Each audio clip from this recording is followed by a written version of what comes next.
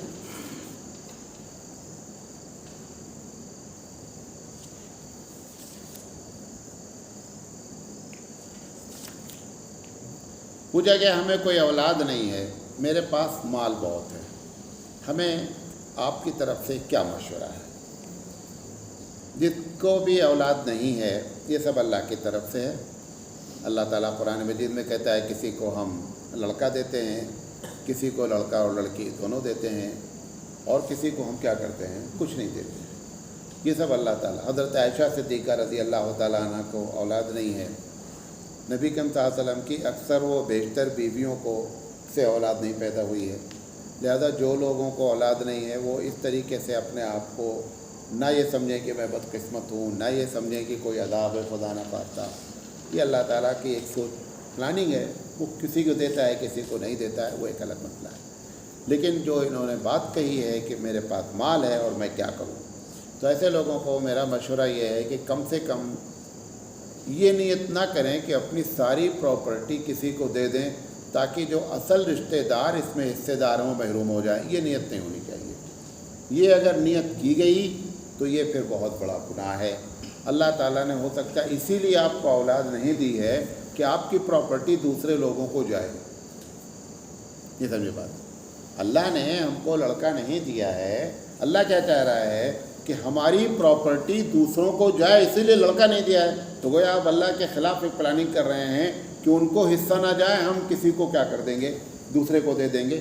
یہ اگر نیت کی جا رہی ہے تو گناہ کبیرہ ہے، نہیں ہونا چاہیے، نمبر 1۔ نمبر 2، چونکہ ان کو شوق ہے کہ میرا پیسہ ہے، کم سے کم میرے مرنے کے بعد کچھ میرا فائدہ ہو، تو ان کے لیے بہترین شکل یہ ہے کہ 1/3 پیسے کی، اگر 1 کروڑ روپے ہیں تو 33 لاکھ روپے اس میں سے کیا کر دیں، غریبوں کے لیے وقف کر دیں، مسجد کو کر دیں، مدرسے کو کر دیں، کہیں مسجد بنوا دیں۔ 33% جو ہے وہ کیا کریں، وہ وقف وصیت کر جائیں تاکہ وہ ان کے لیے صدقہ جاریہ بن جائے۔ پوچھا گیا کہ ایک شخص نے ایک حافظ کو انجینئر بنایا اور اب وہ انجینئر صاحب قرآن کریم بھول گئے، تو اس کا گناہ کس کے اوپر ہوگا؟ بہت اچھا سوال کیا گیا ہے، کیونکہ جتنے لوگ بھی انجینئر، حافظ انجینئر اور ڈاکٹر بنتے ہیں اس میں سے 99% قرآن کریم کیا ہوتا ہے، بھول جاتا ہے۔ ہمارے علم میں تو صرف ایک لڑکا ہے، وہ معاویہ ہیں جن کو آپ لوگ جانتے ہیں، اور وہ بھی ہماری تربیت میں اللہ کے فضل سے رہتے ہیں۔ وہ جتنے اچھے انجینئر ہیں وہ اتنے ہی اچھے حافظ بھی ہیں، بلکہ آپ تمام لوگوں میں سب سے اچھے حافظ ہیں۔ وہ اگر آپ لوگ کہیں بھول جائیں تو وہ 1 منٹ میں بتائے گا لڑکا کہ صاحب یہ آیت ایسی ہے۔ تو اگر ایسا کوئی حافظ انجینئر بن رہا ہے تو سونے پر سہاگا ہے، لیکن ایک تجربہ ہوتا ہے، ایک مشاہدہ ہوتا ہے۔ ان دونوں میں دیکھا گیا ہے کہ جب انجینئر صاحب بنائے گئے تو حافظ صاحب اپنا حفظ کھو بیٹھے۔ تو جنہوں نے کوشش کر کو انجینئر بنایا ہے ان کو تو اس کا گناہ ملے گا کہ جو یاد تھا وہ بھول گئے، اور جو سبب بنے ان کو بھی انشاءاللہ اتنا ہی گناہ ان کو بھی ملے گا، کیونکہ تمہاری وجہ سے وہ قرآن مجید بھولے، زیادہ ان کو بھی گناہ ملے گا۔ پوچھا گیا مولانا صاحب اگر کسی کے 2 شوہر ہیں، یکے بعد دیگرے، یعنی ایک مر گئے اور دوسرے شوہر ہیں، تو جنت میں بیوی کس شوہر کے ساتھ رہے گی؟ سب سے پہلی بات جان لیں کہ جنت میں بھی آپ کا دل آپ کے قبضے میں ہونا ضروری نہیں ہے۔ وہاں بھی ریموٹ کس کے ہاتھ میں ہے؟ اللہ کے ہاتھ پہ ہے۔ تو بیوی حسن اتفاق ہوگا کہ شوہر بھی جنت پہ پہنچ گئے، بیوی بھی جنت پہ پہنچ گئی۔ تو ایک شکل یہ ہے کہ بیوی جس شوہر کے ساتھ رہنا چاہے گی بیوی کو رکھ دیا جائے گا۔ اب آپ کے دماغ میں آ رہا ہے پتہ چلا جس شوہر کے ساتھ رہنا چاہتی ہے وہ شوہر ہی تیار نہیں ہے، تو ایسا ہوگا ہی نہیں، یہ نوٹ کر لیں، ایسا ہوگا ہی نہیں۔ مفتی شفیع علیہ الرحمہ ہمارے اکابرین میں، اللہ تعالیٰ ان کو غریق رحمت کرے، مفتی شفیع علیہ الرحمہ نے سے پوچھا گیا کہ حدیث میں آتا ہے کہ جو لوگ یہاں سونا پہن لیتے ہیں مرد، ان کو جنت میں سونا نہیں دیا جائے گا، کیونکہ انہوں نے پہن لیا یہاں۔ اب اس کے بعد اپنی نیکی کی بنیاد پر یا آخری ایمان کی بنیاد پہ جنت پہ پہنچے۔ اب جنت پہ سونا مرد سونا پہن سکتا ہے، تو ان سے پوچھا گیا کہ حضرت پھر یہ تو اللہ کے رسول کہہ رہے ہیں اس کو سونا ملے گا نہیں؟ تو مولانا نے کہا کہ اس کا دل ہی وہاں نہیں چاہے گا سونا پہننے کا۔ کیوں؟ ابھی بھی دل کس کے کنٹرول میں ہے؟ قرآن نے کہا وَلَكُمْ فِيهَا مَا تَشْتَهِي أَنفُسُكُمْ، کہ جو تمہارا دل چاہے گا وہ ملے گا، اس کا دل ہی نہیں چاہے گا تو کوئی مسئلہ نہیں رہ گیا، سمجھے نہیں؟ تو یہ جو محترمہ ہیں یہ جس شوہر کے ساتھ چاہیں گی اس کے ساتھ ہو جائے گی۔ اب دوسرا سوال یہ ہے کہ وہ شوہر نہ چاہے تو شوہر ایسا ہوگا ہی نہیں۔ اگر نہ چاہنے والا ہوگا تو پتہ چلا یہاں اکٹھا ہی نہیں ہوں گے، وہ الگ ڈپارٹمنٹ میں ہوں گے یا الگ ڈپارٹمنٹ میں ہوں گے، ایسا بھی ہو سکتا ہے۔ لہذا دونوں کی چاہت اکٹھا کر دے گا پروردگار عالم۔ اچھا، اب آپ سوال یہ کہ دونوں شوہر اگر چاہیں ایک بیوی کے ساتھ رہنا تو وہ بھی پھر بھی دونوں شوہر بھی ایک ساتھ نہیں چاہیں، کیونکہ چاہت ابھی کس کے ریموٹ میں ہے؟ اللہ کے ریموٹ پہ ہے۔ لہذا ایسا ہوگا نہیں، آپ اس کے لیے زیادہ چنتا نہیں کریں، انشاءاللہ معاملہ صحیح رہے گا۔ پوچھا گیا ہے کہ عورت میکے میں قصر کرے گی یا پوری نماز پڑھے گی؟ یہ مسئلے میں اختلاف ہے، جو زیادہ تر لوگوں کی رائے یہ ہے، سمجھے سوال کہ نہیں؟ عورت کی شادی ہو گئی، اب اپنے امی کے گھر جاتی ہے جس کو میکہ کہتے ہیں، تو وہاں اتنی دور ہے جہاں سے وہ جا رہی ہے اپنے سسرال سے 48 میل سے زیادہ ہے، تو وہاں وہ جا رہی ہے 5 دن کے لیے، 6 دن کے لیے۔ اگر 15 دن سے کم کے لیے جا رہی ہے تو پوری نماز پڑھے گی یا قصر کرے گی؟ تو پھر ایسی شکل میں وہ قصر کرے گی، پوری نماز پڑھے گی نہیں۔ اگر اس کا شوہر سسرال میں کمپلیٹ سیٹ ہو چکا ہے، یعنی اب وہ باقاعدہ اپنے سسرال میں رہنے لگی ہے، اس کے سب کچھ ہے، تو میکے جب جائے گی تو قصر کرے گی۔ کچھ لوگوں کی رائے یہ ہے کہ جو ہے وہ وہاں پوری پڑے گی، لیکن مختبی قول زیادہ تر اسی پر ہے۔ ایک صاحب نے پوچھا ہے کہ زیر ناف بال کہاں سے شروع ہوتے ہیں اور کہاں سے کاٹے جاتے ہیں؟ دیکھیں، جو پیٹ ہوتا ہے، پیٹ ایک جگہ آ کر کے ختم ہوتا ہے جو نرم ہوتا ہے، اس کے بعد ایک ہڈی شروع ہوتی ہے جو پیڑو کہلاتا ہے۔ ہڈی جہاں سے شروع ہے وہاں سے زیر ناف کا بال کاٹنا ہے، اور وہی زیر ناف کہلاتا ہے۔ پوچھا گیا ہے اگر غریب لڑکی کی شادی میں اعانت کی اپیل ہو اور معلوم ہو کہ سب خرافات اور رسومات میں خرچ ہوں گے پیسے، تو ایسی جگہ پر مدد کرنا کیسا ہے؟ قطعی نہیں کرنا چاہیے۔ اپنے پیسے کو آپ کو معلوم ہو جائے کہ یہ کہنے کے لیے غریب ہے، لیکن پیسہ کیوں خرچہ کرنا ہے؟ پیسہ اس لیے خرچہ کرنا ہے کہ منگنی کرنا ہے، پیسہ ان کے اس لیے خرچہ کرنا ہے کہ داماد کو سلام کرائی دینا ہے، مختلف قسم کی شرعی جو باتیں ہیں اس کے خلاف کام کرنا ہے، ایسی جگہ پر اپنے پیسے کو آپ برباد نہیں کریں۔ پوچھا گیا مولانا صاحب یہ دعائیں انس کیا چیز ہوتی ہے اور اس کے بارے میں ذرا تفصیل سے بتائیے، اور کیا یہ دعا سیاستہ کی کسی کتاب میں نقل ہے یا نہیں نقل ہے؟ دعا سنا ہے دعائے انس؟ نہیں سنا ہے، آپ سن لیجیے۔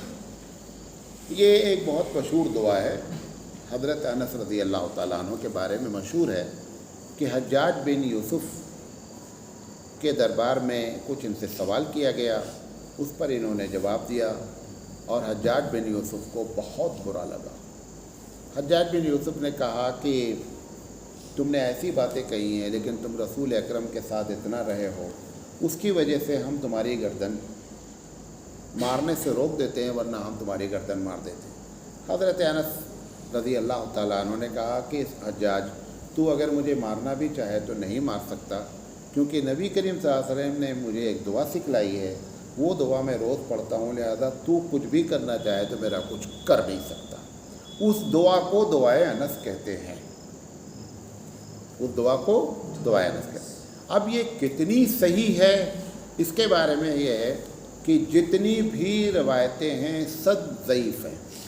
نمبر 1، ہمارے علماء دیوبند خاص کر پڑھنے کی اجازت دیتے ہیں، کیونکہ اس کے الفاظ میں کوئی شرکیہ لفظ نہیں ہے۔ ٹھیک ہے، ایک دعا ہے، زیادہ سے زیادہ یہ کہا جا سکتا ہے کہ حضرت انس کی طرف منسوب ہے، وہ غلط ہے، حالانکہ بہت سے طریقوں سے آئی ہوئی ہے، لہذا اگر کوئی پڑھنا چاہے تو پڑھ سکتا ہے، لیکن چونکہ ایسی دعاؤں کی تبلیغ نہیں کرنی چاہیے، اسی لیے میں وہ دعا پڑھ نہیں رہا ہوں۔ پڑھا بھی میں نے دعا سے ہم نے نہیں پڑھا، کیونکہ پڑھیں گے تو تبلیغ ہوگی،